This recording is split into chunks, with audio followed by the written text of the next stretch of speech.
Well, did any of your aunts ever date married policemen, is the question. Yes.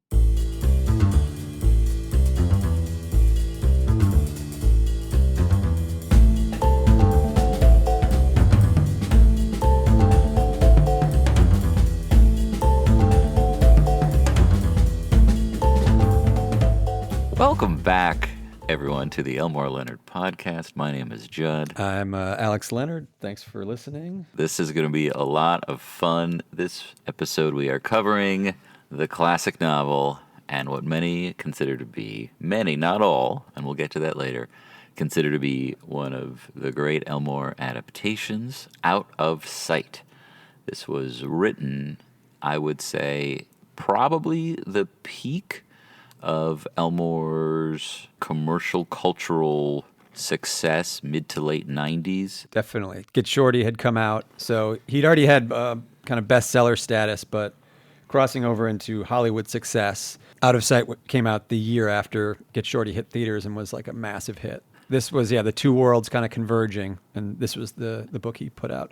He was 71 when this book came out, too. Interesting. Well, the first book that we covered on the podcast is Rum Punch. And one of the themes of Rum Punch is Max Cherry is feeling his 57 years of age, and we've got another character who's not just feeling age, but feeling like, and this is something we'll get into, but Jack Foley, the main character, he's 47.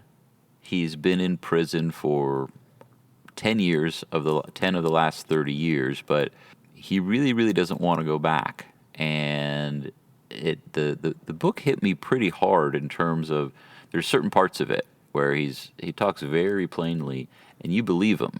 I would say in some ways this is a more melancholy book in certain regards. It's a lot of fun. It's very funny. There's a ton of great dialogue, great characters. We'll get into all that, but that was something that struck me rereading it. Yeah, the central theme of maybe being stuck in your life. Right. And so it's always fun to think about where Elmore was in his life when he was writing, and this seemed to be he was at one of his peaks when writing this book. And the peak of the peak, maybe. He had a few. He had the different eras have their own ups and downs. But this one I liked because reading Rum Punch recently, the character of Lewis is the same kind of lifelong con that Jack Foley, the main character of this book, is. But we talked at length about how Lewis was kind of chewed up by prison, and it kind of twisted him to be a shell of the man he was. Yeah. But Foley seems to have resisted that, and he hates prison and wants to leave, but he still has his humanity. He's a fully different character than Lewis, even though their life paths have been similar. Yeah, he hangs on to it, but maybe he had to work so hard to hang on to it, and that is what is weighing him down, as we'll see. Not to depress everybody, but sometimes, before we started recording, we were talking about when you revisit something, whether it's a movie or a book. I remember reading this book and thinking it was just pure fun, and now I think it's a much deeper book than I remember, and it was great to reread it. And it also has the romance. It's kind of Elmore's most romantic book in a way too. So it has a few themes swirling around, even if it's a little fatalistic ultimately. But again, we'll talk about that a little later. Well, a little bit, but it could have been worse. So, certainly. But yeah, we're going to get into all this. Let's dive in. Chapter 1, Foley, our main character, Jack Foley, who we will learn is one of America's most successful bank robbers. He's in jail, and Super Bowl Sunday is coming up.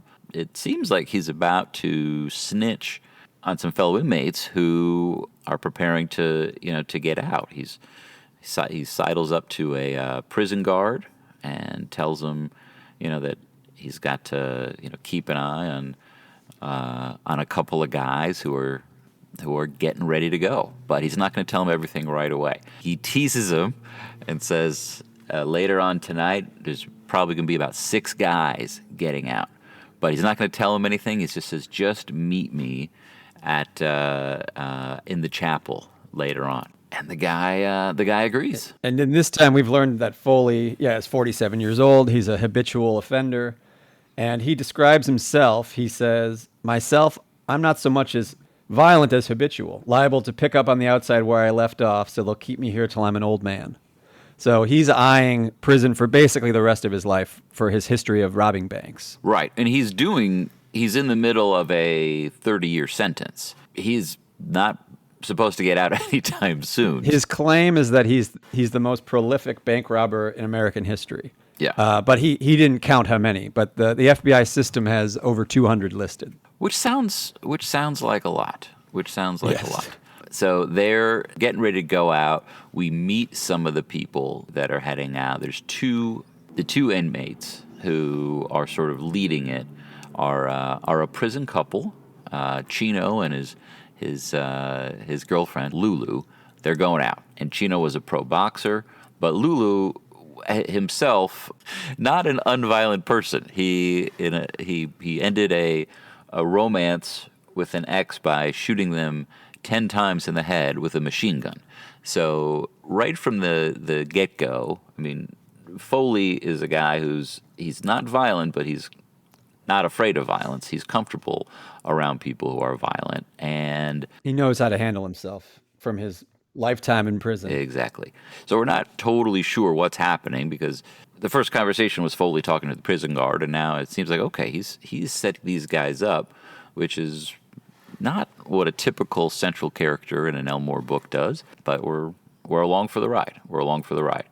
So we do get to meet some of the inmates. We get to know a little bit about the prison, the size of the prison, the structure of the prison, the type of people inside. This is not the place you want to be. And Jack heads over at the right time, he heads over to the chapel. He waits for another inmate to leave. The prison guard shows named up. Elf, who Jack The child describes as molester. he has short eyes, which is slang for child molester. But that's another Elmore detail. I feel like prisoners would read his books and think, oh, he must have done time from just a slight mention of the guy. The guy had short eyes. Just throwing in some of that prison slang in there. So he gets back, and it is nighttime, and something is going to happen. And that's when we meet Karen Sisko, who really is, she is certainly as much a central character to the book as Jack. And she's there for work. Yeah, right behind her, another central character named Buddy pulls up. And this is when we start to learn the kind of full machinations of Foley's plot. Buddy is a good friend of Foley. They had done time together. They'd also robbed banks together. Yeah. They had a somewhat a relationship like Frank and Stick, where they would kind of get playful with their bank robberies. Frank and Stick from Swag. Mm-hmm. But we learn that Buddy is involved in a plan to break Foley out of prison. So Foley's been in contact with his ex-wife, Adele. He tells Adele that these guys are going to break out of prison, which is, Chino and the 5 other gentlemen. And Foley's plan is not to go with them. It is to assault this guard, steal his uniform, and emerge from the escape hole right after the other convicts. And in the confusion and with the police uniform, pass off that he's not one of them and make his separate escape. So he's got Buddy waiting for him, ready to go when he pops out of the hole. And so Buddy's waiting, Karen's waiting. She's going to be picking someone up, but we get to know her a little bit. First, she calls her boyfriend, another character from Rum Punch, the great Ray Nicolette, who is not as cool in this book as he was in Rum Punch. We have an update on his life that he's with the Florida Department of Law Enforcement now, which is where his buddy Farron Tyler was in Rum Punch. So he switched departments. He switched, and but we also get to know, this is all over the phone, we get to know Karen's dad, Marshall, who another connection. He's a private eye. Up in Cat Chaser, he has just a private investigation company. Yeah, and this is another one of those great Elmore characters where it's like 15 years later, this side character. Well, yeah, now he's the father of a main character in another book. Yeah, and he's fantastic. He is a lot of fun. He pretty much wins every scene he's in, every chapter he's in. I mean, he's a guy. I don't remember if they ever state his age, but he's 70. He's 70, so Elmore's 71, and I mean, Elmore, things were going really well for Elmore, and maybe he identified with Marshall a little bit because that he has so much fun with him, and that dynamic between Marshall and Karen. Marshall, he's got a successful private investigation firm. He's been trying to get Karen to work for him so she doesn't have to do stuff like drive out to a prison. They can do jobs for big corporate clients, nothing as dangerous as what Karen is doing. But it's clear they have a real connection. She really looks up to him. He really respects her.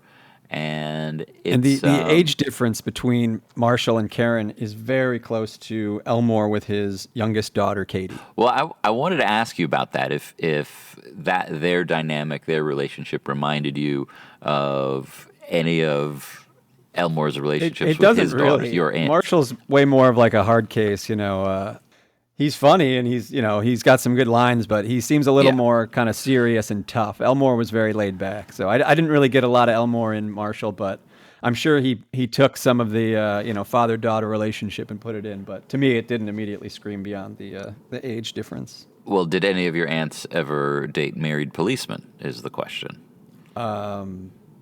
Yes, my Aunt Katie. Wait, did you? Yeah. Okay, tell us more. She was with a guy who I think went on to be the head of the Detroit homicide.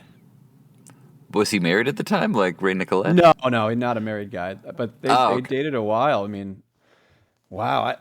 All right, I'm going to have to go back and ask the family how this lines up. That's actually pretty funny. I hadn't thought about that till right now. Maybe he was married.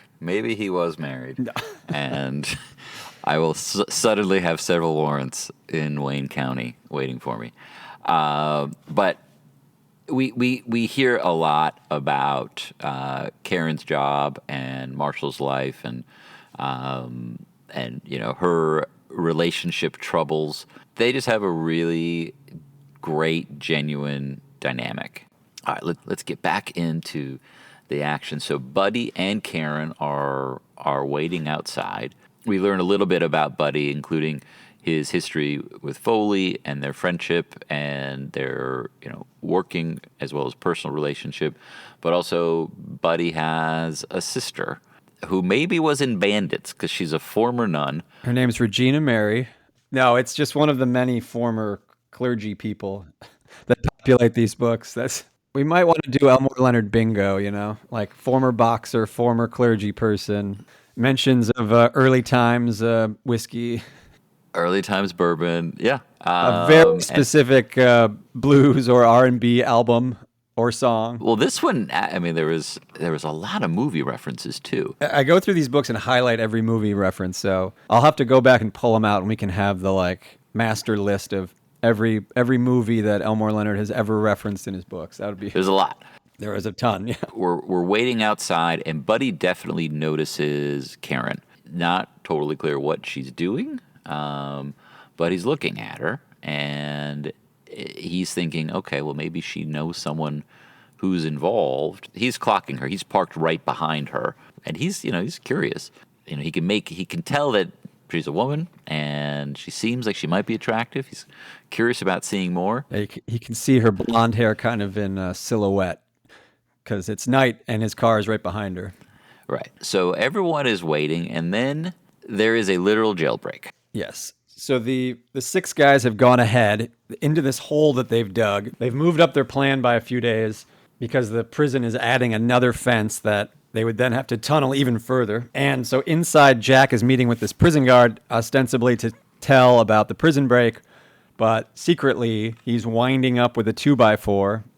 It's described as he laid the 2x4 smack against the side of Pup's head. And that's a quote from the book I'm reading just because the book, The Big Bounce, opens with another baseball hit to someone's head, which Jack Ryan in that book is described as he laid the bat against the side of Luis Camacho's face.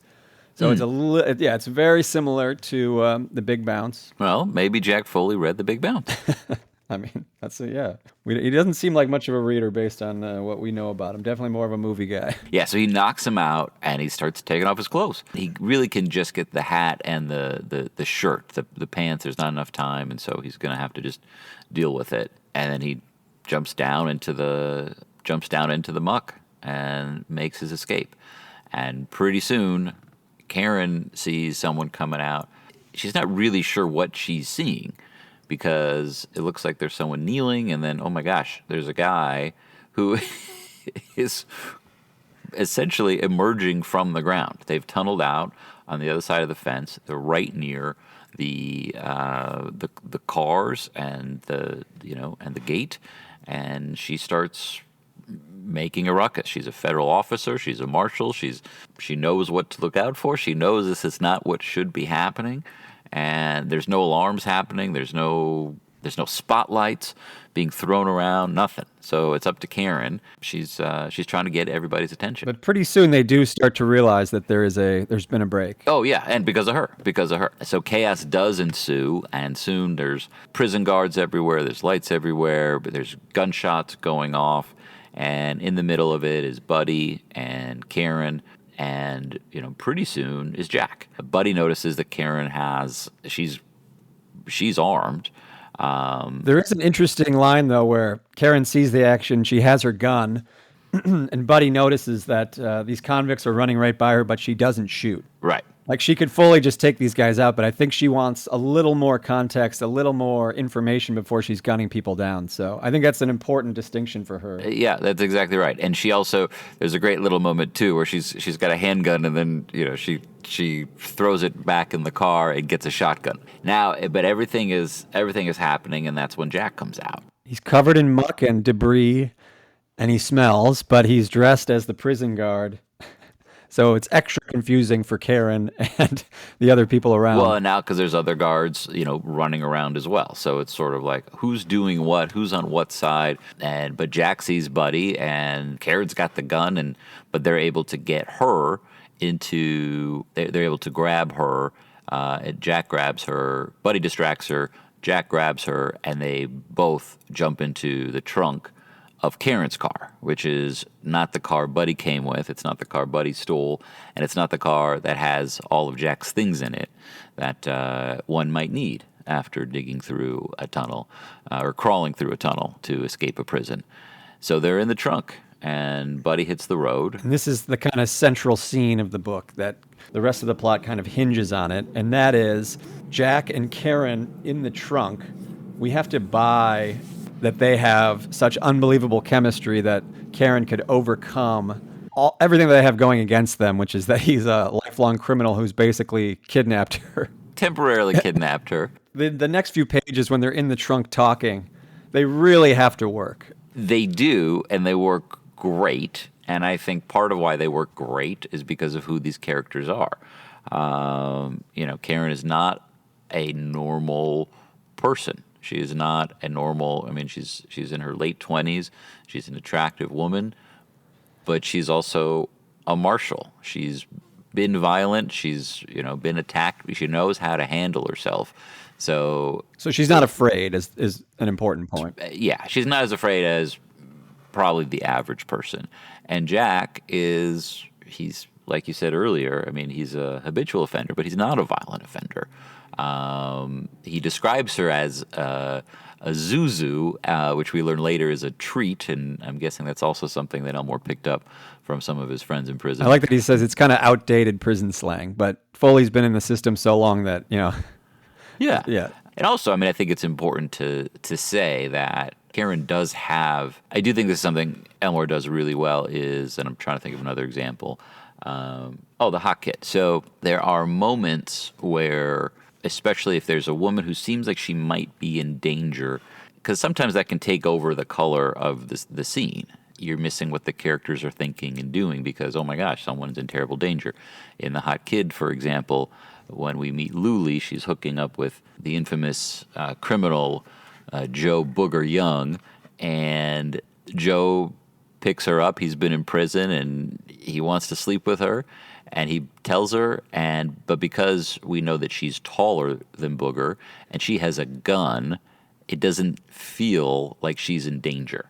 And Karen also has a gun on her. She just can't use it. Yeah, there's no room for them in the trunk. But she's aware that she has an out if she needs it once the trunk opens. She has power, and she's just kind of stuck. And it gives them this time one of the things that I think is unique about this dynamic and that this car ride sets up is they're often both thinking the same thing, and we hear that from both of their perspectives. So this idea of a timeout is something that comes up a couple of times in the book, and I'm not sure who thinks about it first in the book, but they both, one of them does earlier and another one does later. This car ride, this trunk ride, is very much a timeout of, in the midst of this prison break, there's this very, very human moment where they're just talking to each other, and they're talking about movies, and she's not forgetting that she's a marshal. She's telling him she's going to arrest him. She's doing her job as best she can, but I totally agree. If this scene doesn't work, the book doesn't work. And I think it works, and I think it works beautifully. And we do learn more about Jack. He tells about the first time he went down for a crime, which was with his uncle Cully. And Cully is a character who is in the book Bandits. The guy's name is Tom Cullen, which is not, those words are not said in Out of Sight, but he says, my uncle Cully. And when you learn that he was in prison for 27 years, which is the exact time that Tom Cullen in Bandits was in prison, and same from New Orleans. It's familial connection to from Foley to the book Bandits. Oh, that's fantastic! I did not. Now that you say it, yeah, that was one I did not realize too. I feel like every time I read these, I find one more. But yeah, the dialogue between Karen and Jack is great. There's a lot of lines that kind of illuminate the rest of the book, where Jack's talking. What if we met under different circumstances and got to talking? I wonder what would happen.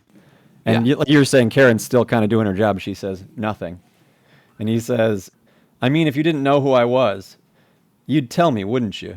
See, that's what I mean. You're easy to talk to. There isn't any bullshit. You speak your mind. Like, even when she's shutting him down, he's kind of like, that's great. But I think, that line, I still think if we met under different circumstances, like in a bar, which kind of sets up later actions. Yeah. There's no progress made, but just Jack he's still trying to escape prison, but he's just sort of like, oh my God, like, who's this amazing person?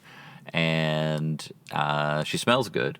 She certainly smells better than anybody in the prison. So it's definitely on his mind, but just pretty soon the car stops. And the second part of their escape plan is coming into view. So it's not just Buddy who's going to help Jack escape. They have a second car waiting from another former convict named Glenn, who Buddy and Foley have nicknamed Studs. But before that happens, they stop, and Buddy opens up the trunk, and Karen has a gun. She basically tries to arrest them, and they close the trunk on her, and she shoots. So like she's shooting at him through the trunk, and they're just like, now what do we do? So they're meeting Glenn to swap cars and get out of there.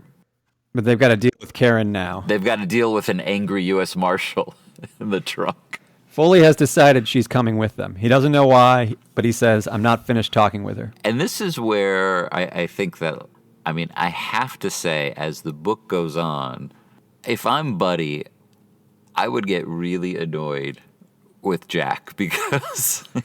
but that's his boy, there's actually this underlying story of friendship where, Buddy's just a really good friend. It's kind of nice. They're similar in terms of, I would say that they're more competent than, for sure, than Frank and Stick from Swag.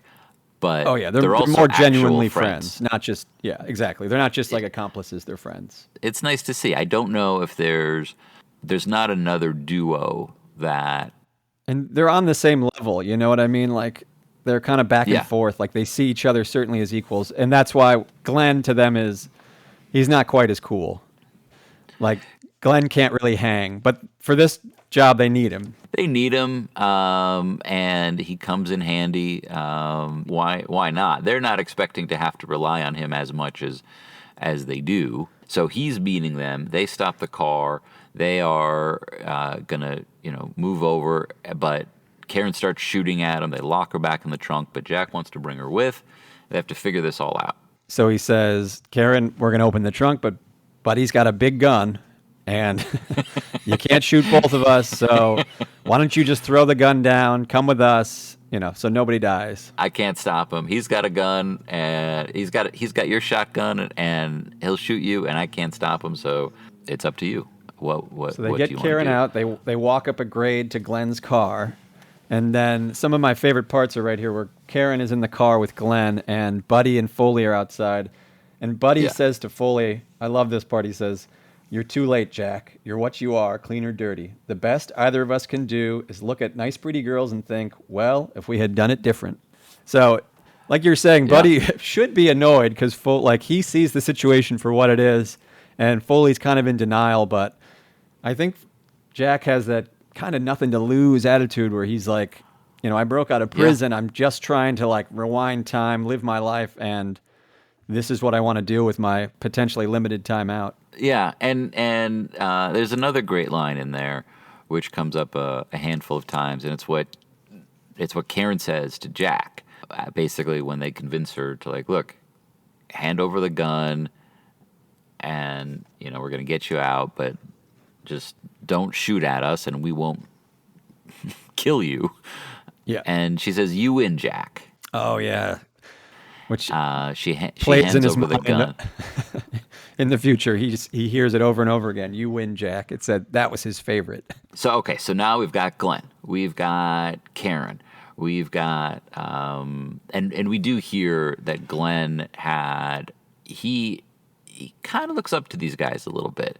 That he was a much younger con than they were, and he wasn't necessarily best buddies with them, best friends with them in prison. And he's kind of a poser.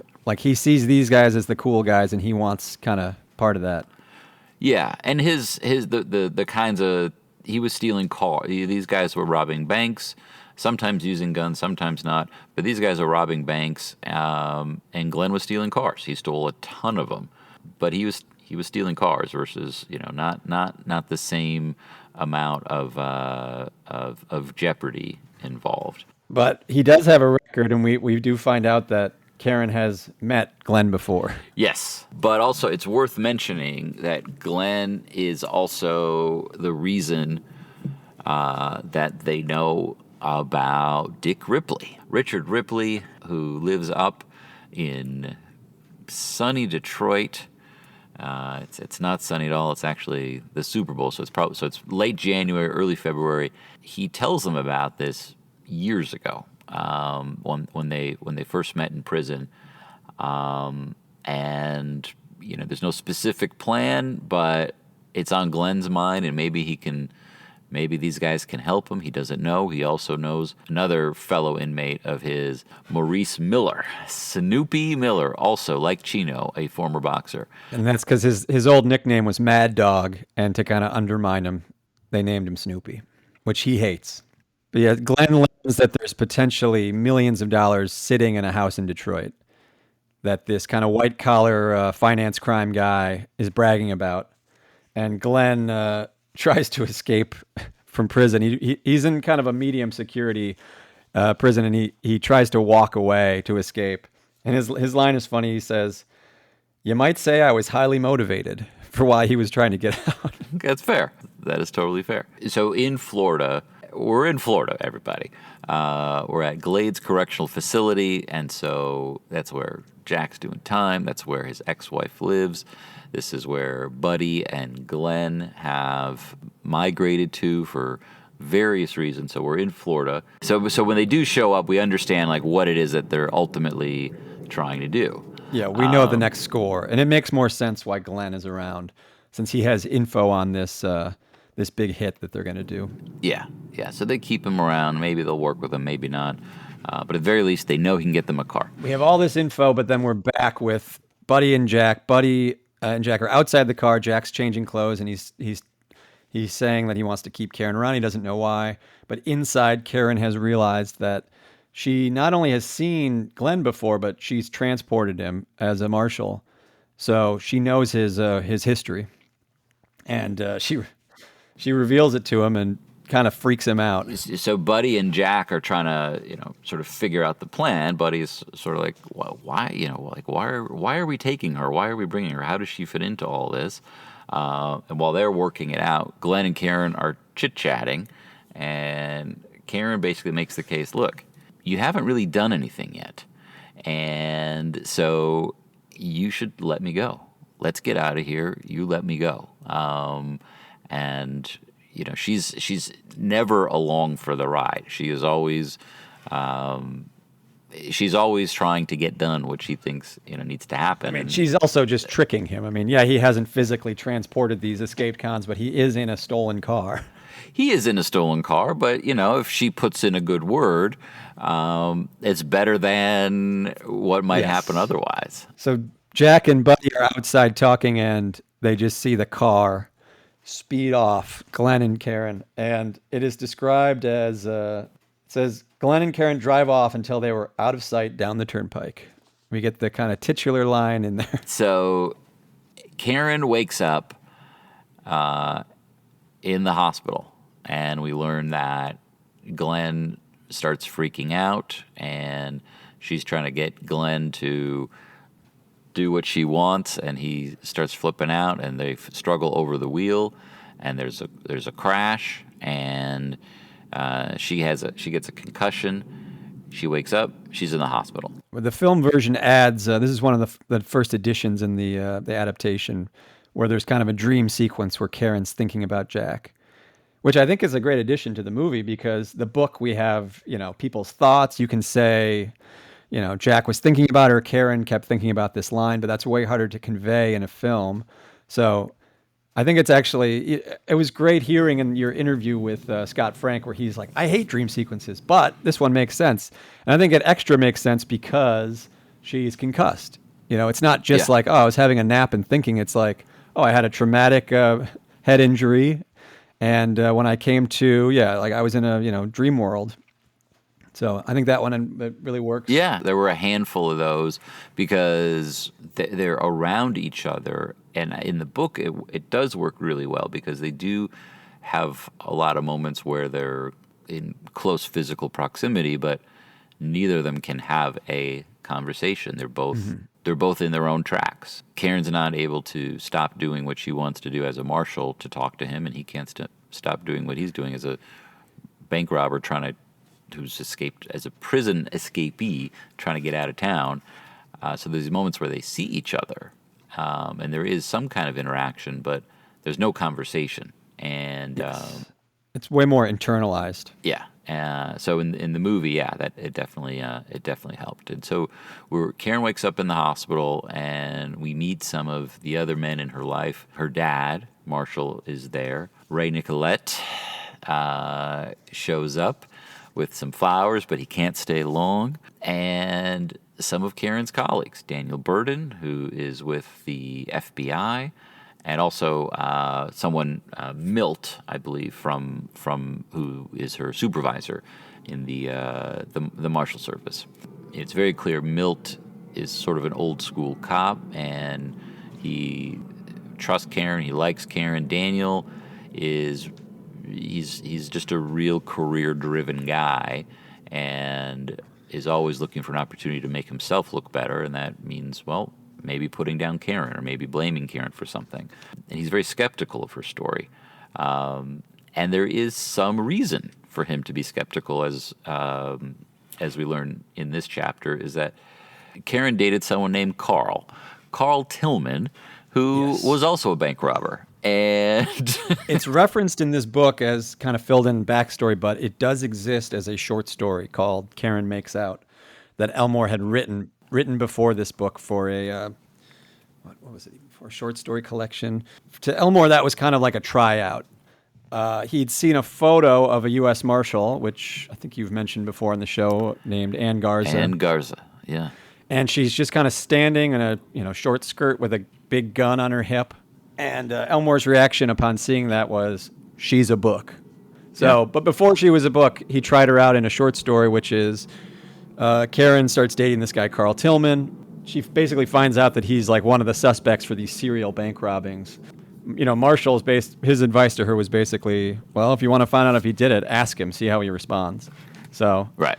the short story, she asks him, she realizes that he's the guy, and she takes him down. But in the book version now, we find out that it is kind of interesting that she has a history with a bank robber. And now she spent some time we don't know how she really feels about Jack, but she definitely had a rapport with him. So and with Ray, who's kind of a jerk, Ray Nicolette, we're seeing her dating history as slightly suspect, which is important to the book. It's not great. It's not great. But she did shoot the last bank robber that she had a relationship with. So eventually, her colleagues, leave. They leave her alone. This is just a really great moment. Karen tells her dad, she suggests, "Hey, how about I come stay with you for a few days, and we can get some quality time together." He knows that she just wants him to help her out with the investigation. Yes. He's like, "What? You just want me to do work for you for free?" And she says, "You're my dad." Well, she's right. I mean, he's right and she's right because her plan works. They're both right. And there is a mention of computer whiz Greg, and that's Greg with 3 G's, which is a reference to computer whiz Greg Sutter, Elmore's researcher. That's right. So Karen is going to try to figure out what's happened to Jack, to Buddy, to Glenn, even though she's supposed to be recuperating. Jack, we have a great scene, and it's repurposed as the opening scene in the movie. One of the great bank robbery scenes in, I think, movie history and in book history. And you can tell that Scott Frank and Soderbergh liked it so much because they took it from the center of the book to the start of the movie. Yeah, and in the book, he heads to a bank, and he basically just very calmly, very casually tells the teller that a person sitting down with her bank manager is actually his partner and is going to shoot him in the face if the bank teller doesn't fill up a bag with 50s and 100s and maybe a couple of 20s. And she complies. He's a gentleman. He's nice. He's reassuring the entire time. And he walks right out with almost $4,000 in cash. And he's got his fake accomplice still sitting there as kind of insurance to give him more time to escape. It's really effortless and so great. I mean, but he's got Buddy waiting for him in a getaway car outside. Right. And unlike in the movie, which sets up how he ended up in prison one of these times, they get away just fine. And now they need to figure out what they're going to do. And Jack is already starting to think about Karen. And I like the description he said he pictured Karen. He says those pictures of her kept popping into his head, and he would take his time looking at them. Like a simple one sentence description is like, all right, he's smitten. He totally is. But they have some other things to deal with in Florida still, and one of them is Chino, who escaped, and whether or not he might be going. There's a concern that Chino might think that Jack basically gave up the plan, and Jack is why they got caught. And so they want to check on Adele. Because, Jack realizes he mentioned his wife. Yeah, he mentioned his ex-wife, Adele. So to make sure that she's not in danger, he's like, I got to make sure everything's good. Right. We got to make sure that she's okay. So that slows them down, a little bit. I do like that Chino, before he heads to Adele's, is hanging out at the Cafe Cuba Libre, though. Yes. Chino's an interesting character because we first meet him and he seems like he's an okay guy. And then we hear the story about how he ended up in prison. Buddy reminds him, Chino hacked a guy to death with a machete. And Jack's response is, he was in a bind. This is also classic Elmore, though, because another author you'd think would use Chino as like the bad guy who's going to circle back around and try to get Jack or something. Yeah. But out of his sight, that's not what happens. I love the way that we get to know him, because at first he seems like, well, he's like Jack and Buddy. He's a criminal, but he's a likable guy. But as we spend more time with him, he is a nasty guy. He sets up his ex. He's sort of living in a little bit of he's hanging out in a slum. There's news articles about the prison escape, and there's reward money. And so he tells someone who he's hanging out with, who he knows a little bit, in this little shanty town, which is mainly people who recently made it over from Cuba and have nowhere else to go. And so they kind of build up this little town in the middle of nowhere where they can just kind of hide out with some safety. And so he tells someone there about Lulu, and essentially says, "Hey, you should call the cops and get this guy arrested and get the reward money." As it turns out, this guy says, "Well, look, yes, I want 10,000, but why not 20,000?" So he calls the cops and he tells them about both of them. And Chino evades the cops. Lulu doesn't and gets killed. But Chino's waiting for him. He figures out what happened, that he had been turned in as well, and shoots the guy. And he's justified in doing it. Maybe not justified is not the right word, but he's got a reason for doing it. Yes. But it just shows like how quickly Chino will kill somebody. And he has a nice line that kind of relates to Foley as well, where he says his life was coming to this because of countless reasons, all beyond his control, which right. seems typical for this kind of con who's like, well, you escaped from prison and all of your friends died. I think some of them aren't beyond your control. So Chino is somebody we need to keep an eye on, and we do want to keep away from Adele, who we don't know that well, but still, we get why Jack wants to do that. But Adele is Jack's ex-wife. We should just talk about her briefly. She is a magician's assistant who... Well... ex-magician's assistant. The magician she worked for, Emile the Amazing, and she said, "Emile says I'm too old." And Jack says, "To do what? Watch pigeons fly out of a hat?" So we're still in Florida, and there's a nice moment where Karen is hanging out at her dad's, and Ray comes over, and we hear a little bit of the backstory from Marshall's life and also Karen's life. Ray's coming over, and he's like, "Gosh, it was really hard to, actually find the door with all the greenery, all the plants." Apparently, and so Karen's mom had passed away about 10 years before from cancer. And she had kept all the shrubs and the greenery and the vines. This is, tropical jungle Florida. She'd kept it all in check. And Marshall just never did that. He never wanted to do it. And so his house, it sounds like it's a very, very nice house, but it's just covered up in green. And I thought it was a nice touch. Ray comes over in his full work outfit to say hello. And he's a nice enough guy, but Marshall doesn't want his daughter dating a married man. And remember we mentioned in Rum Punch that like the curious kind of half chapter with it's like Ray got back together with his ex-wife. I think that at the time you read it and you're like, oh, that's so funny that the end of this book we just find out what happens with Ray.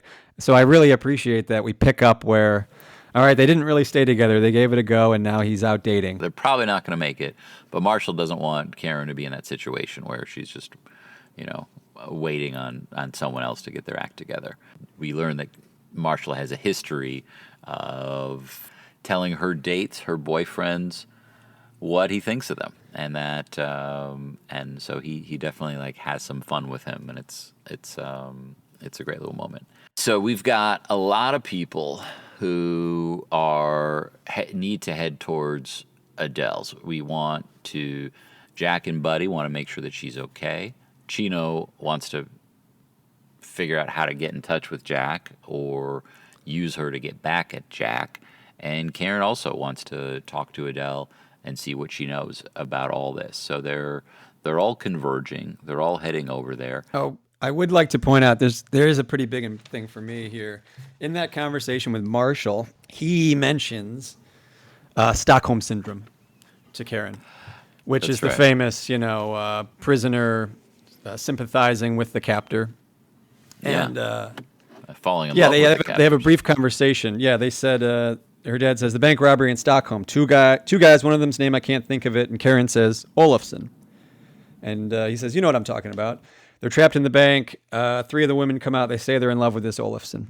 This is one of those things that I'd always heard. Stockholm Syndrome is like, well, our understanding of it isn't kind of accurate to the history.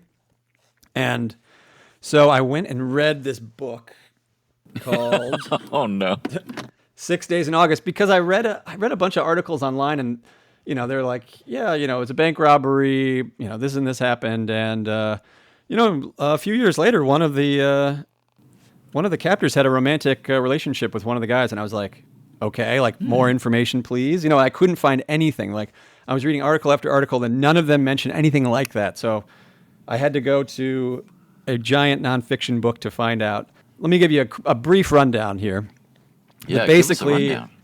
Okay, I promise it relates somehow. No. So Stockholm Syndrome, it basically started as a bank robbery. An ex-con named Olson shows up at a bank with a gun, shoots a bullet in the air, shoots a police officer in the hand, and takes 3 women hostage. And eventually they find out there's a man who's been hiding in the area they are, so he has 4 hostages. He talks to the police and makes his demands, which are an exorbitant amount of money, a getaway car. But one of the things he asks for is a convict who is currently in prison named Olofsson, Clark Olofsson. He wants him taken from prison and put in this bank. So Olofsson at this time already is kind of famous throughout Sweden as like a young, good-looking outlaw thief, kind of. He's young, he's in his 20s, but he already has like a giant rap sheet. But somehow the police say, sure. So they take this famous criminal and they say to him, we want you to help us. You'll be our inside man. If you can end this, we'll commute part of your sentence. And they take him and they put him in this prison. They're in this prison they're in this bank for 6 days. Olofsson is kind of the intermediary. Like he becomes friends with a lot of these women. He is keeping the situation kind of like calm. But the women and the male hostage, they start to fear the police because the bank robber is very clear. He's like, I'll shoot these people if you do X, Y, and Z. I'll shoot them. If you try to bust in here, stray bullets could hit them. And so the people just start to fear the police because they're not listening. And one of the captors even has a conversation with the prime minister, and she's like, why don't you just give these guys what they want? Like, you're endangering our lives by prolonging this. Like, they're going to get, more upset. Just give them the money, give them the getaway car. Like, they want 2 of the hostages to drive away with them. Like, we'll do it. That's fine. Like, this is absurd. Basically, the cops are just delaying. They're not doing anything. Tensions are getting high. And the plan is they're going to drill in. By this point, they're in the vault of the bank. They kept getting kind of pushed back, and now the people are all in this vault, and the cops are drilling holes in the ceiling.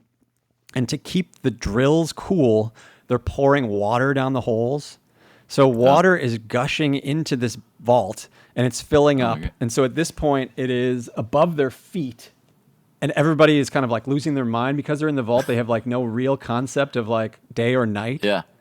Oh my God. I mean, all I was thinking of reading this was like, man, if Elmore was alive, like I would give him this book. Like this kind of thing, like all the real details are so insane. Like even some of the details are like so Elmore, like Olofsson is humming, killing me softly throughout this. Like multiple of the captives are saying like, yeah, he'd be singing like cool songs. They pump tear gas through these holes.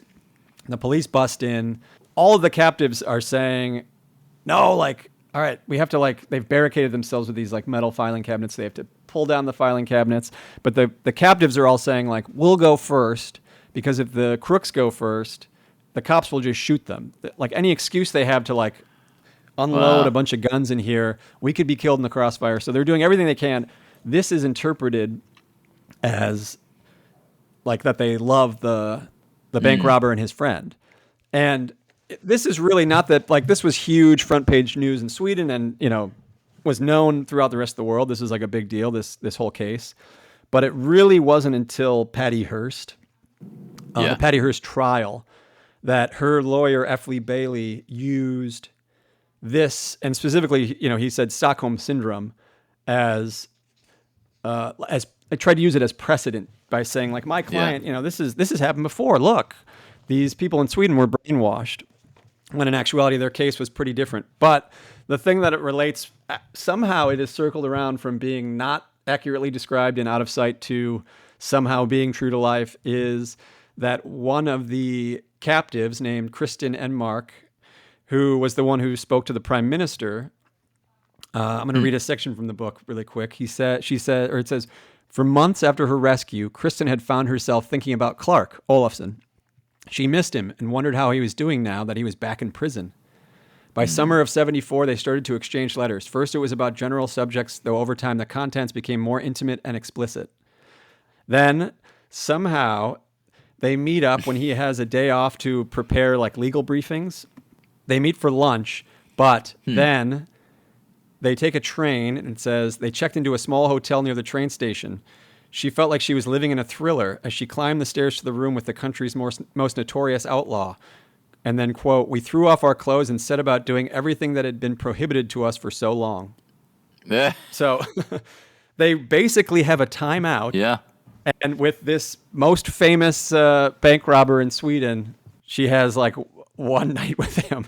I couldn't believe it as I was reading this. I swear to you, I was like, this is absurd how close was he? this is. I mean, that actually happened when Elmore was alive. So I mean, was he riffing on it? It Wasn't known. It's weird that like the real history was kind of obscured. Like that Elmore just referencing Olofsson. It's like, well, yeah, but he's not really the bank robber. He's the accomplice. And right.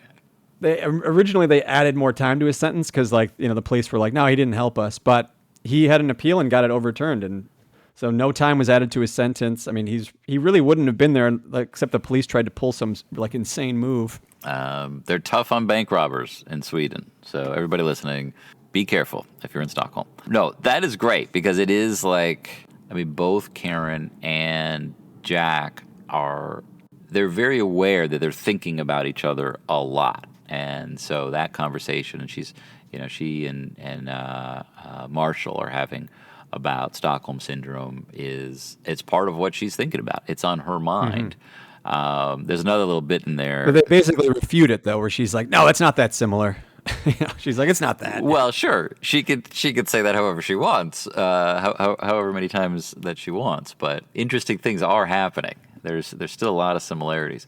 There's a fun little bit that I got a kick out of where Marshall is described as looking just like Walter Matthau, and that he was in the middle of a case, and someone he was surveilling got away because two women ran up to him saying, "Oh my God, it's Walter Matthau," which I thought was really funny. I worked with Walter's son Charlie, who directed Freaky Deaky, and we're looking forward to having him on before too long. I'm sure he got a kick out of that just like I did. So we got to get to Adele. There's a lot of moving parts here. Well, to relate it back to the question or the scene we were talking about, Marshall says, if you want to find out if he's a good guy, ask his ex-wife. So that's exactly what Karen's going to do. Which is hilarious because even though Marshall is saying, what are you doing? Like this guy broke out of prison. This is not going to end well. What are you doing? But if you're interested, go talk to his ex-wife. Yeah, and exactly. It's great. So Karen heads over. Jack and Buddy are heading over. Jack wants to make sure that Adele's fine, like we said earlier, because Chino is also heading there. Right. And apparently Chino and Adele is looking for work. And she's been handing out flyers, trying to get herself some work as an experienced magician's assistant, experienced with doves and all forms of legerdemain. So she's been handing out, she lives sort of near the Cuban area, and this is very much a Florida and Detroit book. Elmore is known for his work in Detroit, kind of a obviously. First half, second half. We got first half Florida, second half Detroit. Yeah, it's just a fun touch to it. They're very different places, obviously, but it all flows. It all makes sense. I really got a kick out of it. But Adele is trying to get her a new job. She's handing out flyers with her phone number on it. She gets a call from Manuel, the magician, which we know is Chino, and he's trying to basically arrange a meeting with her. He's saying he wants to interview her for a job. He's saying, hey, I can just come over to you. Don't you want me to do that? She says, no. I'll meet you somewhere. I'll meet you in an hour. In a public place, not at my house. Adele, this doesn't strike Adele as strange that it's like, hi, I'd like to hire you. Can I come over to your house? You would think that someone is savvy, someone who had lived with a bank robber would have a little more street smarts about her, but she doesn't seem to. But that's okay. That's another connection, actually, is The the Cardozo. locations. They talk about, the Cardozo, which is in multiple books. We got like La Brava and Rum Punch Yeah. and Get Shorty. Oh, interesting. Just for the brief moments, the brief Florida moments of Get Shorty. He even throws some of those connections in. Oh, God bless. So Adele is got a date in an hour or so. Someone else calls, hangs up. We presume that this is Buddy trying to see if she's home. So they're on the way over too. Foley and Buddy are, they're aware of their situation. Foley is aware, he's seen in the newspapers his mug shot, the pictures of him. So he makes sure to dress nothing like that, and he's in his old man Miami gear, tropical flowery shirt, and I think shorts and sandals and black socks. I do like the line that Buddy says, though, when he drops him off. He says, "It's 11:20. I'll be back here in a half hour at 10 to 12. You don't show, I'll be back here at 12:20. You still don't show, I'll see you in 30 years." He's like, got your back. Basically, after that, you're going down. And Jack is totally cool with it. And so he's getting close to the building, and he sees a woman. He sees a woman in, dressed kind of casually, wearing jeans and pink heels, and sort of grabs the eye. And he thinks it's her, and it is.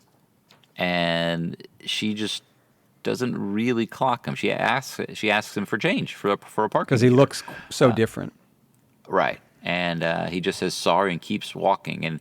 And he's telling himself, he told himself if he looked back, he'd be turned into a convict on the spot in state blue. So don't even think of looking back. You saw her again, and that's it. All you get. Because this whole time he's been saying he just wants to see her again. But now that he does, well, maybe he wants more. He thinks maybe that's it, like, I've seen her. Yeah. I can't tempt fate. Yeah. Let me get out of here. Right. So he walks on, and Karen heads over.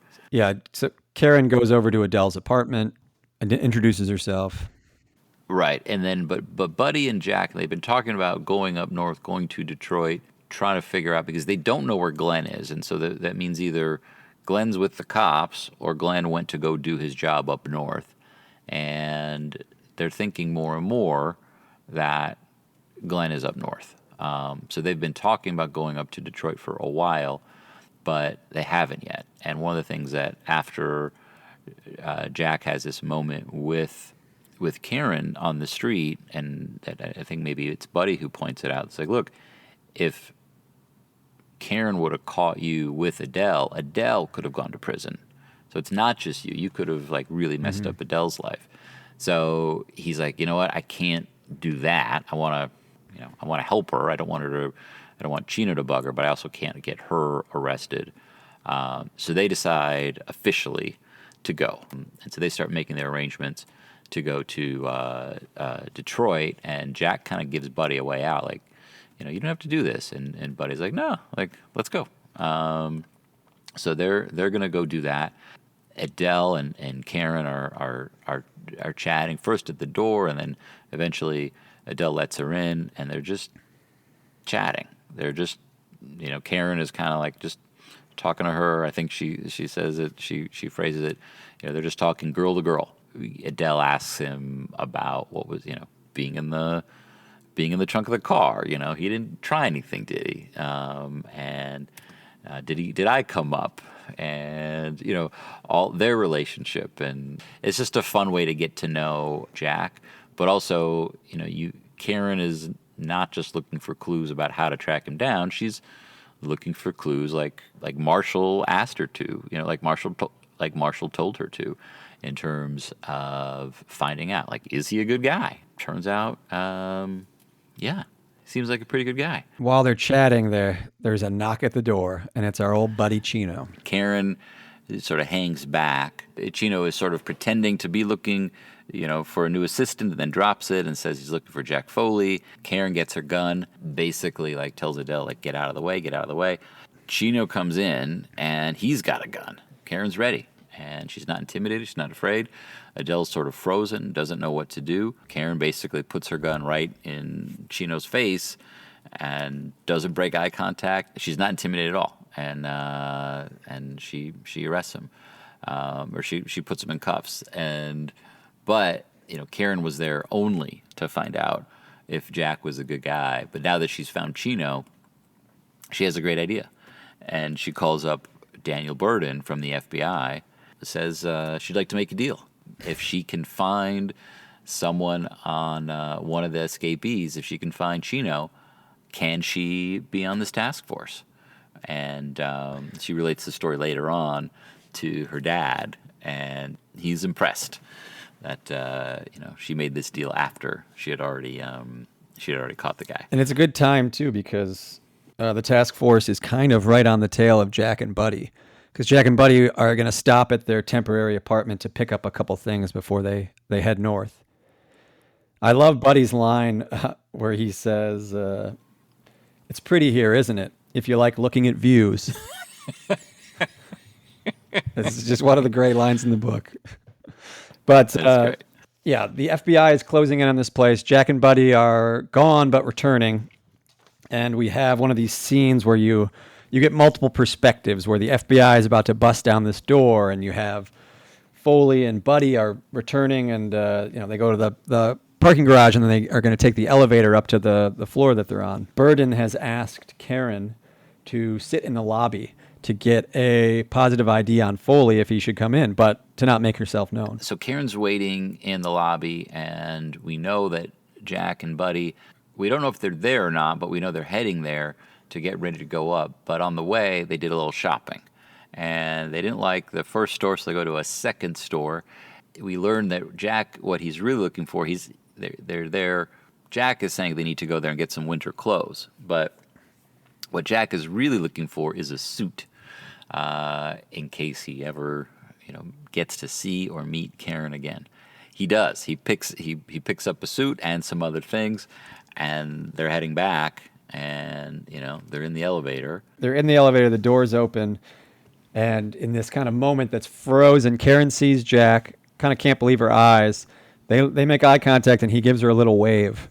And then the doors close. Jack and Buddy know they got to get the hell out of there. And Jack says, "I saw her. I waved at her." He can't believe it's happened. But at the same time, he got lucky. They were seconds away from getting busted. So they kind of haul ass up to Detroit, and that sets up the second half of the book. Jack and Buddy get to Detroit. Karen has to figure out a way up there, but we know she's going to go do it. The FBI finds out that they're in Detroit because Buddy is always calling his sister the former nun. So we've got Karen, Buddy, Jack, and then we also kind of rejoin up with our old buddy Glenn. Yes. And Jack and Buddy were correct that Glenn has made his way up north, and he is trying to follow through on his plan. In the meantime, he's recruited his old buddy Snoopy Miller. So we get the scene of Glenn driving around Detroit with Snoopy and Snoopy's friend White Boy Bob. There's Maurice and White Boy Bob, who is sort of a protege of but we learn his criminal history, that he did a breaking and entering and left his wallet at the scene. But it's told as if, like, this guy knows what he's doing. Look at his history. And Glenn right away is like, well, why am I with these guys? They're bragging about a crime where he left his wallet at the scene. From basically the minute that they're there, Glenn realizes he's made a bad mistake of trying to work with these guys. And he's stolen a car. They're driving around a fancy neighborhood. They had to Kronk Jim because Snoopy's an ex-boxer. And Kronk Gym is like the most famous gym in all of Detroit. It's where Tommy Hearns trained. And there is an Elmore connection there because the famous trainer Emmanuel Stewart, the guy who was basically put Kronk on the map, was the uncle of Elmore's step-granddaughter, Tiffany. So his daughter, Jane, remarried, and Jane's husband, Gary, had a daughter, Tiffany, and Tiffany's uncle was Emmanuel Stewart. Well, there you go. Two local legends. One family. Crunk Jim was famous for being like super hot.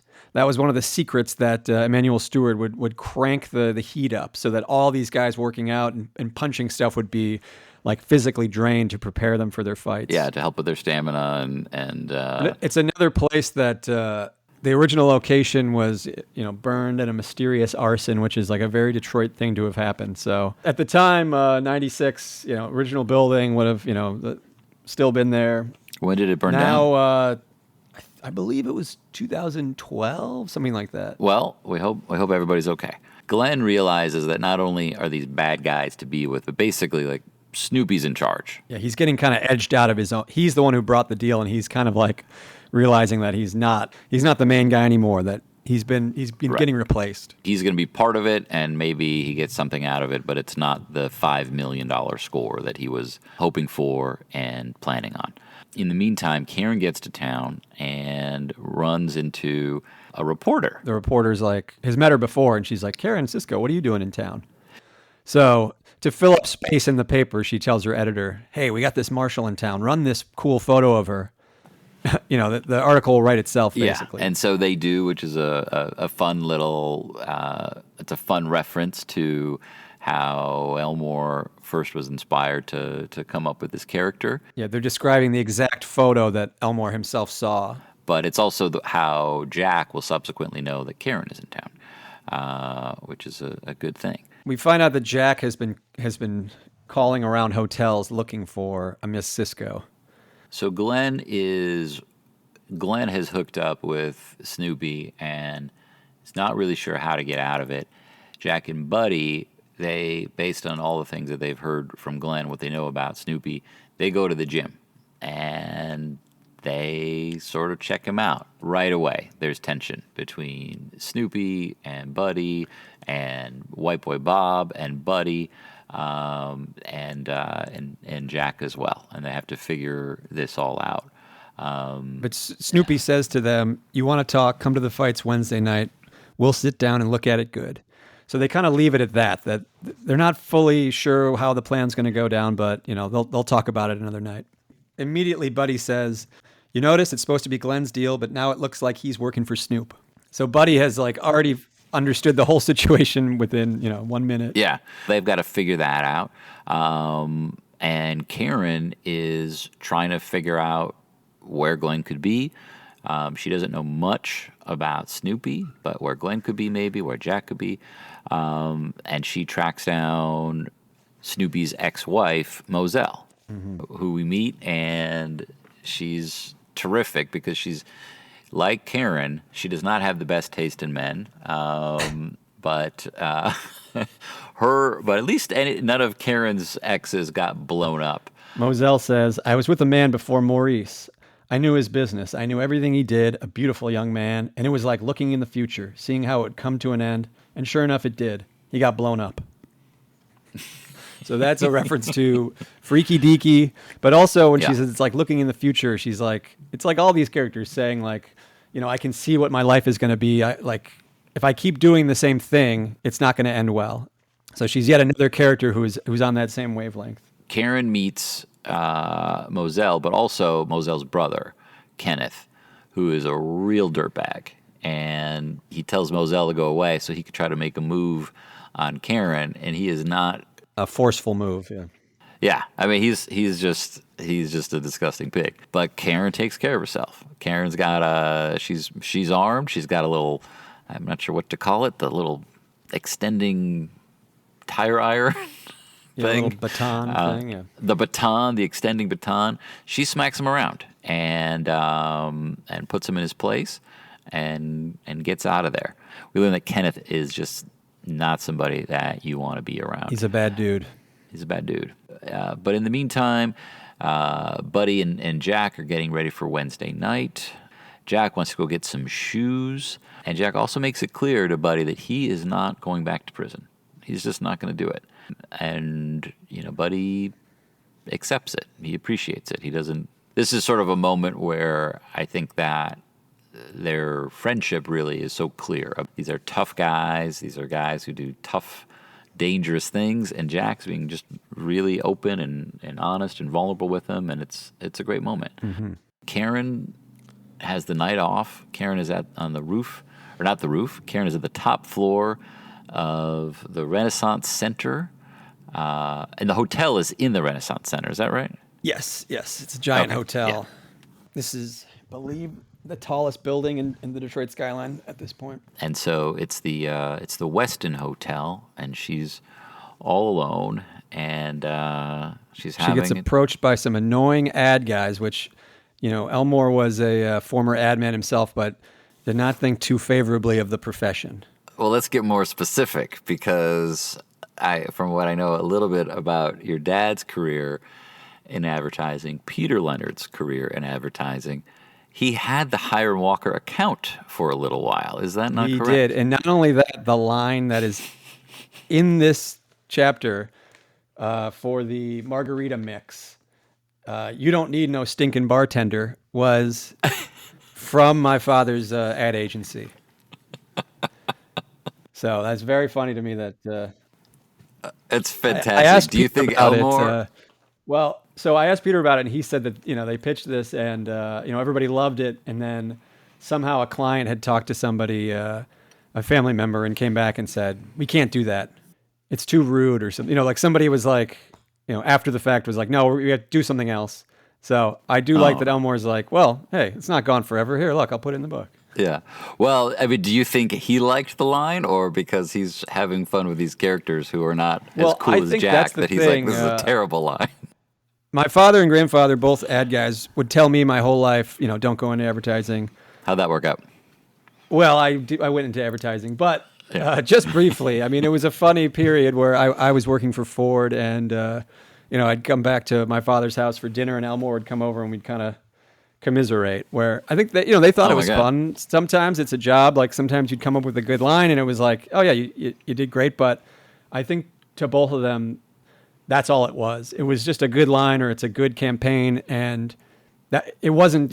Some ad guys kind of really buy the hype and think of it as like art, or more important than what it is. And I think it's really important that they instilled in me that at the end of the day, you're just trying to sell stuff, and no matter how good it is, that's all it is. So have your own thing going. Do your own artistic pursuits. So and you all did, which is great.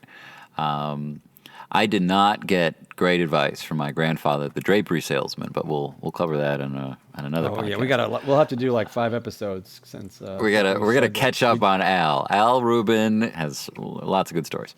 No novels, but lots of good stories. So Karen, though, is listening to these ad guys who she just has no patience for. They're so annoying, but she gets rescued in a way by a mysterious man who walks in. She thinks it is another ad guy, but she looks up, and it's Jack. And it's Jack in a suit, and they're alone at the top of this rotating restaurant. And it's a beautiful snowy night. It's their time out. And they have some, they reference kind of their earlier conversations. I like when Jack says, "You lied to me, didn't you? You said nothing would have happened."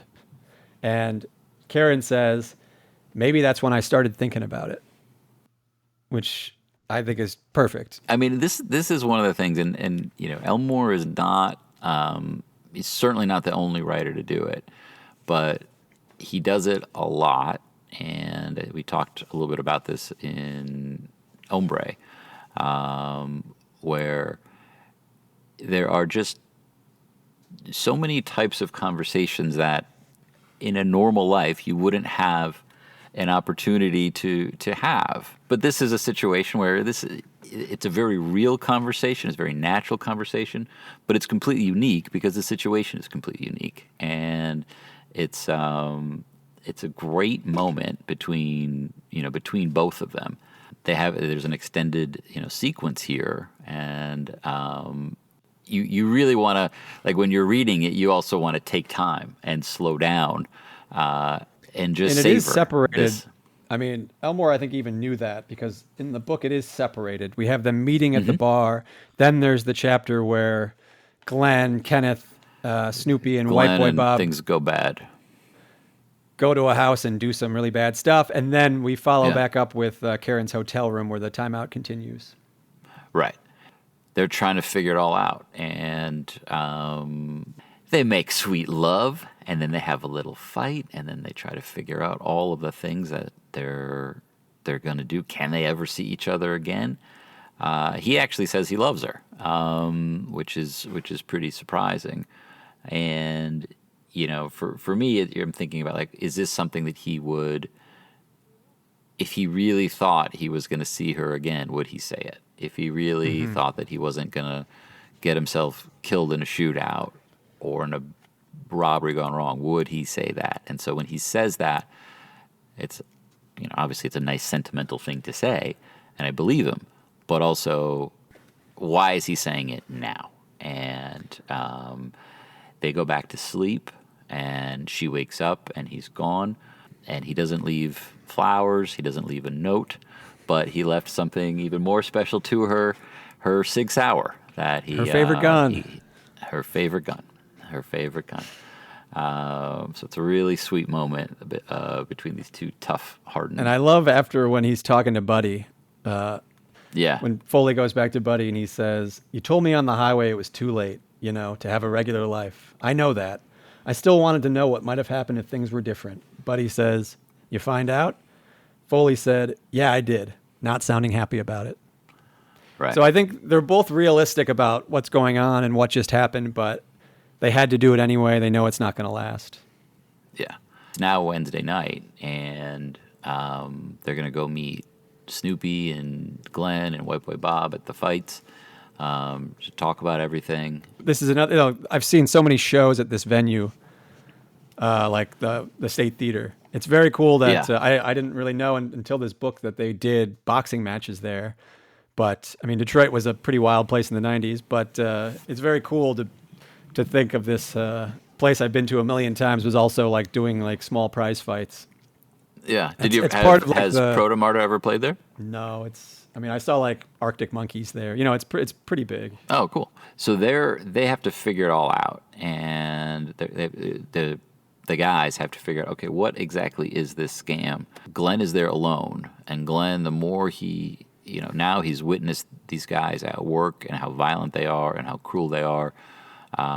He's witnessed a couple murders. He's witnessed Kenneth. He's witnessed a couple murders. Kenneth raped somebody. I mean, like, it's just awful. I liked Mosell's line to Glenn though, because when they came back from the house, he's basically like dead behind the eyes, and she says, "Baby, you with the bad boys now." Right. Yeah. She's like, "Yeah, you had a smile on your face before you went, and now you don't." Yeah, these guys are terrible. So Glenn is trying to figure out he just wants to go.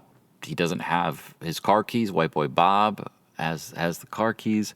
He figures out, well, I stole the car once. I've stolen hundreds of cars. I could probably steal this one again. If not, I don't know, but he's got to go. He's heading out, and he's trying to steal the car he already stole, and he runs into Karen. She knows about this. Another great character from other Elmore books who shows up here is Ray Cruz from City Primeval. Yeah, main character is City Primeval. And they don't interact too much, but he tells her about this. That was a cool thing about the adaptation, about Out of Sight. The guy who plays Ray Cruz in Out of Sight reprised his role in the Justified City Primeval in adaptation. Justified, yeah. Weirdly, that guy, when I was in middle school, when they were filming that movie, he spoke. There was an assembly, and he came and spoke to us. The guy who played Ray Cruz. That was the amazing Paul Calderon. It's just as like, here's an actor who's filming in the area.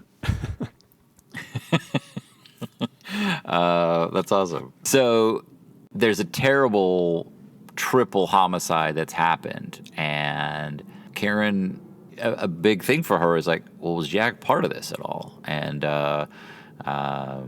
basically, like, even though she could arrest Glenn, I mean, it's kind of a bad move, because what she should do as a law enforcement, is basically arrest him and then turn him over to Ray Cruz. But basically, when she hears that Jack wasn't involved and that she knows that Glenn wasn't really involved and she knows who did it, she just lets him go. Well, I think she's like, I have no evidence for him being at that scene. I think, like, Right. She justifies it, but if it's protocol, she should have arrested him. But I think she realizes it's like she's an out-of-town cop. It's flimsy evidence, so I don't really have anything on him now. He bounces. Glenn is gone, and we wish him well. Jack and Buddy show up, and they start talking with Maurice, and basically they're worried that, well, if Glenn escapes, if Glenn's gone, he could go to the cops, he could say something, but nope.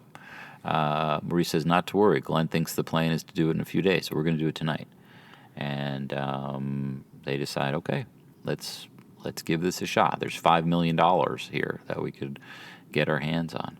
There's one other thing about Maurice I wanted to mention was they say that he was a part of Young Boys Incorporated, which was like the biggest, most extreme group of drug dealers in the 80s. And funny connection to my band is that one of our former practice spaces was in a room in a marijuana grow operation in this very desolate kind of neighborhood of Detroit that's like post-industrial, so like just big open stretches of like empty factories and stuff. But it was owned by the guy who ghost wrote the Young Boys Incorporated book, which was the autobiography of the leader of Young Boys Incorporated, Butch Young. So in the room where we practiced, there was multiple pallets of this book. And when we got the tour, the guy showing us the room was like, yeah, you can grab this book if you want. So everyone in my band read this book, and this is another one where I would, if Elmore was alive, I'd give him this. It is like the most shocking read where the guy's in prison multiple times, but he's confessing to murders that he hasn't been busted for.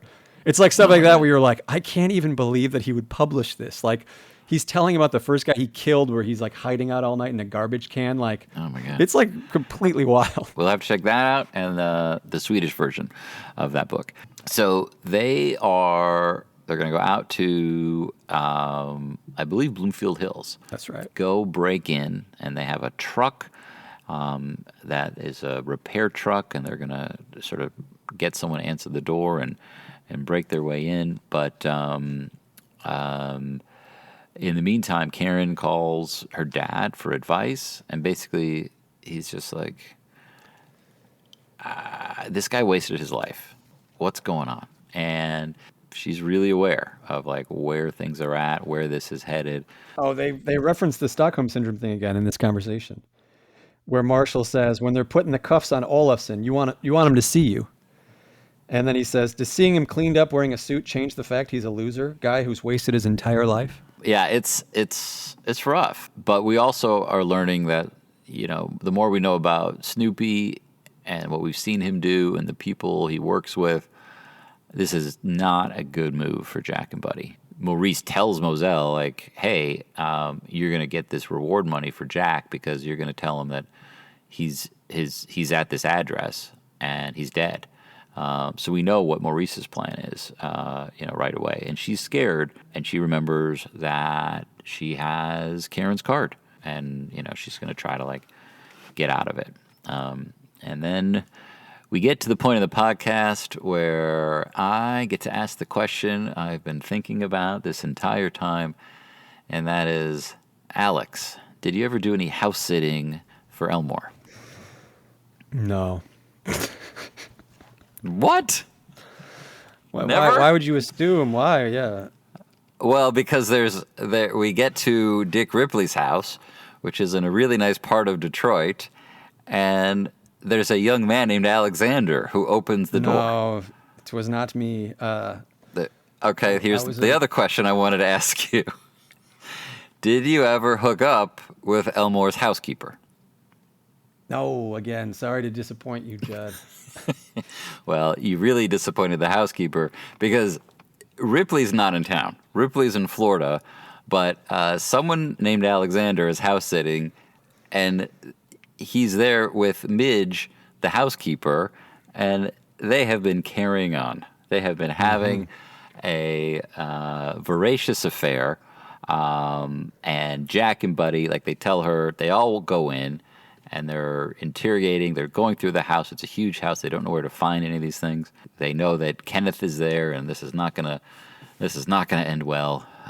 They tell Midge to hide. They try to help out Alex. It's getting more and more bleak as it's getting rough. They're not finding money. They realize that the guys they're with are really bad. They're not in a good situation. Jack says, it says, Foley saw himself playing out the end of his life and was quiet, watching it happen scene by scene. It's another point where kind of fate is catching up to Jack.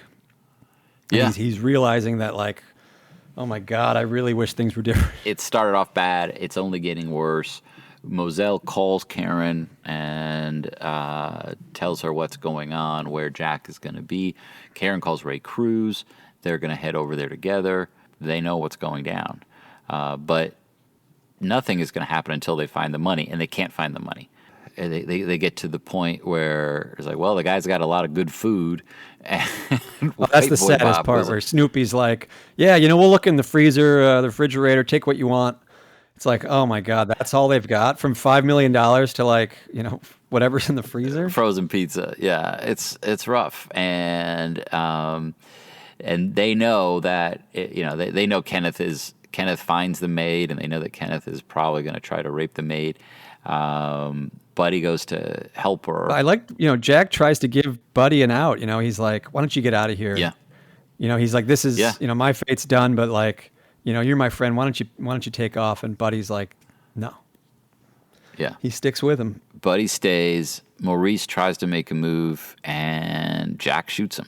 They go to get the maid, and Kenneth shoots Buddy, and Buddy with a shotgun, and Buddy's gone. Jack shoots Kenneth, and then the cops show up. And this is just where this book starts, and all these sweet, fun, light moments, and then Buddy is just brutally shot. Oh, yeah. All of these people are dying.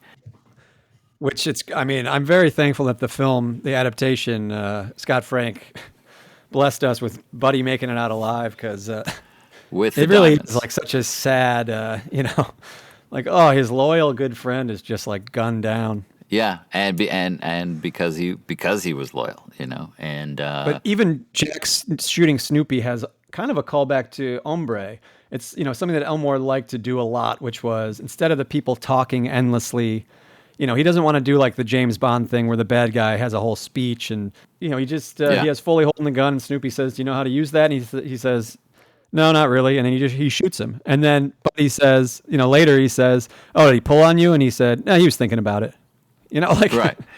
That's it. It's a dishonorable way to shoot someone in most books, and yet we're like, yeah, all right, thank God he did that. It doesn't help Buddy, unfortunately. And then Jack's alone in the house, and he knows Karen's there, and he puts the ski mask over his head. He wants Karen to kill him.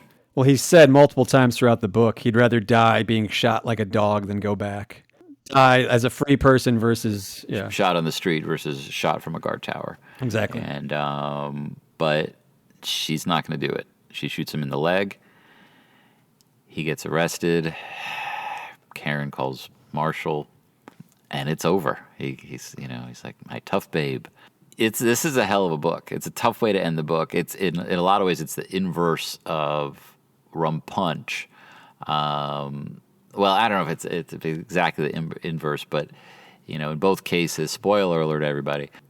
These guys in Swag, it's really Stick that we like more at the end.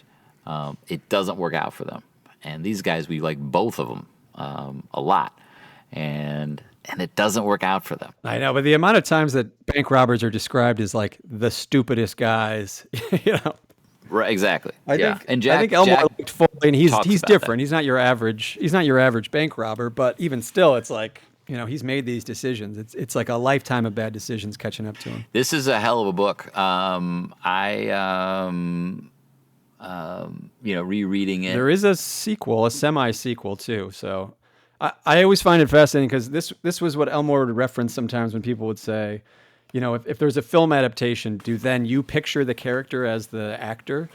And he would say, yeah. He's like, yeah, from now on, whenever I think of Jack Foley, it's George Clooney. So the entire time writing Road Dogs, which is where Foley comes back. I mean, it wasn't for a while that he wrote Road Dogs, but that Clooney's in his head the whole time when he's writing that.